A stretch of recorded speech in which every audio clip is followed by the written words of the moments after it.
We're underway and racing for Season 1 of the TDM Funcup Championship. Webber's got the launch off the line, but can he lead us down into the first turn? Jig is going to be there for company, and Burji's also going to be in the mix as well, as they tackle through the first few turns, and it's Burji all the way around the outside trying to go from third up into P1, but Webber with the inside, and the driver who was so quick in qualifying is momentarily going to be having the advantage, but Burji is still fighting this one. Fantastic racing to start off Season 1, and Burji has found himself in the lead as he runs slightly wide, but it is Burji, then it is Webber, and then Pryor finds himself P3, as Webber still hasn't given this one up, back up the inside, and this leading group absolutely going for it as Daniel and Richard go side by side for P5. It's very, very tight nip. That's what it is. We start the race, so it's all go, go, go as we continue round. It really, really is. Armstrong going the long way round on Richard. Daniel is dropped all the way down to 7th position. Can he go all the way round still? Richard with the inside, and Armstrong's going to have a trip through the gravel, and that is not ideal one bit, Nina.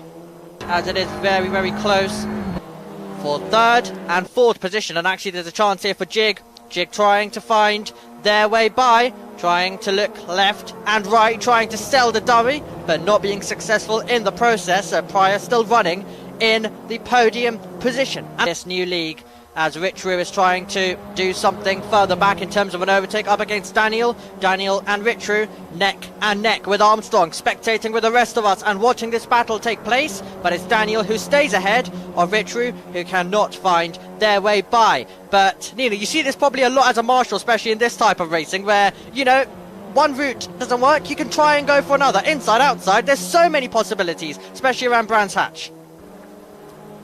Oh, absolutely. Brands is notorious for that. It's a good racing track for any kind of like series, really, because as you say, you can try and go around different areas as well, and it's always good fun. As I say, I like elbow racing, like elbows out racing. That's my kind of racing, and Brands Hatch is the place to do that. We see it all the time as a marshal, but we don't want to see anybody coming off, so let's keep it clean. Yes, let's keep it clean. Oh, very close to the gravel.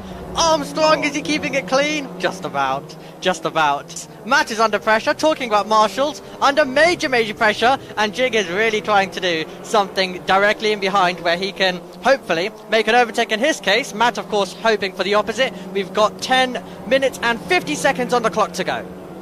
What a start to the league. What a start to the championship, where we're immediately looking in 2 different directions to see who is going to be dishing out the overtakes. 8 minutes to go on the clock. Really exciting stuff, and now Webber has got a chance. The pole sitter has got a chance to try and regain the lead that he had. Tries to get better traction. It didn't work in his favour too much that time, but what about Jig? I think he's much more closer. I think he's going to force a defensive shake from Matt. Early braking, hoping for the switchback, hoping for the power down. It's going to get close, and Matt has a big issue now into the braking zone. Jig has a look, has a send up the inside, and hopes that by the time he stands on the power, on the exit of the corner, that he'll be in 3rd position, but Matt is holding on. This is absolutely fantastic driving from Matt, who is not giving this one up one bit, and Jig still has to try and become inventive, still has to experiment a bit more on the circuit if he is to find a way by. Nina, I think you're back with us. Matt is continuing to deliver the defence in an absolute brilliant way. Yep, and we've got a battle for the lead right on cue. They go wheel to wheel, and Burji is still going to be keeping P1. So the drivers who are defending are turning out to be as well, Nina. But we still are going wheel to wheel, and Burji with the inside should be able to hang on, unless we're going to see the latest and greatest move around the outside from Webber, but not this time by.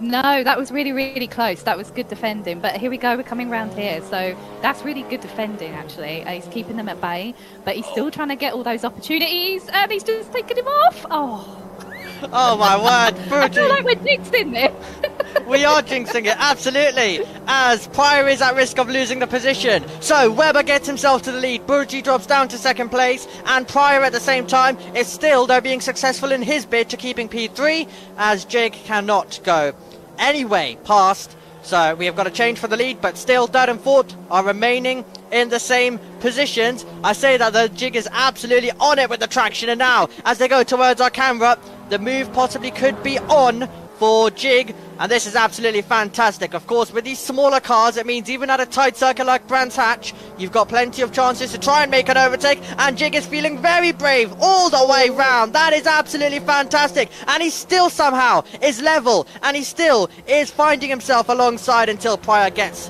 to another inside opportunity. And he takes it with both hands. So Pryor's still in P3. The battle is all the way around, which I think is fantastic as we come up down to the start finish. Look at that. Yes, 4 minutes to go. Third and fourth up for debate, and still is up for debate because Jig now with the inside, so that's crucial because he's not been able to get to this part of the circuit for so long. Matt has always had it covered, and now Matt is going to have to be brave all the way round Nina, and Jig may just have it, but Matt's going to fight back surely. He is. He's going to keep that defending. He's not going to let it go without a fight as they come round, and Jig has just gone wide there. But that was still really good because he still kept maintained that lead just for now. But they're still very tight and close, even as they come up to every single corner. It's great. It's great racing. Look at this. It's constantly backwards and forwards.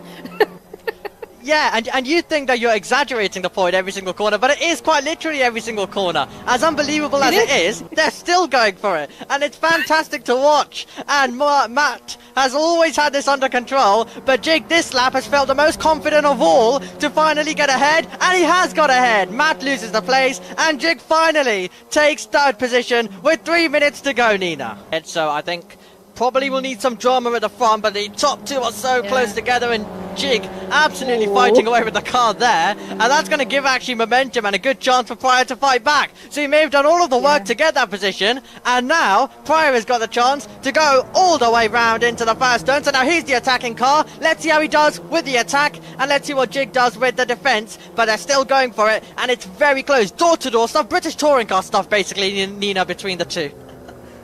It really is. It actually is. I feel like I am watching British Touring Car. It's fantastic. It's great to see. And yeah, Matt's still trying to get past. He's still trying to defend with Jig as well. But I have to say, it's just all down to seeing what opportunity you can get at any time. But this is going to be going on until the end. I can see it's really exciting to watch. Actually, it really is. Daniel and Armstrong, though, look to be pushing on real hard. They both were slightly deep, they both were slightly wide, because I think Daniel is desperate to try and get himself this position. He's right now running last, and, you know, in a grid of only 7 drivers, you don't really want to be finishing last on the road. So this is absolutely for pride, and him and Armstrong are absolutely going to go all in to try and get this 6th position. Daniel getting super close, looking for the opportunity to pull alongside, finding that opportunity, and now it's going to be wheel-to-wheel stuff between the two of them. Bit of contact made. Armstrong will go off the road, and he'll sail on wide, and then it will be a battle in towards the braking zone, and Armstrong is just about going to hang on, so Daniel still has to do a little bit more if anything is going to change in that battle. But at the front of the field, weaving across the line, Webber will see the checkered flag, and he will take the first victory in the TDM Funcup Championship. It is Webber Nirashto who is on top, and then it is Bourgie in 2nd place, and 3rd will go to Jig, and Pryor will be 4th.